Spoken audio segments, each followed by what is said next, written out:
është okay që një grua me epilepsi të vazhdoj të japi gjy fëmijës dhe a ka një rrezikshmëri që nëse ndodh në një episod, fëmia mund të rrezikohet, le të themi, gjatë atij episodi? Neve I inkurajojmë nënat me epilepsi që të mos kenë frikë nga shtazania.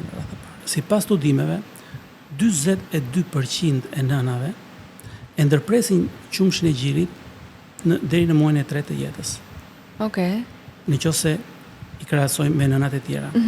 Kjo ndodh për shkak të një frike ose për shkak të frikrave që ato kanë, se ndoshta ky qumshi I gjirit që ato japin fëmijës, pra efektet anësore të supozuara prej tyre, të këtyre medikamenteve që fëmia mund të marrë nëpërmjet qumshit të gjirit, ta dëmtojnë fëmijën. Po. Pra kjo është një frikë iracionale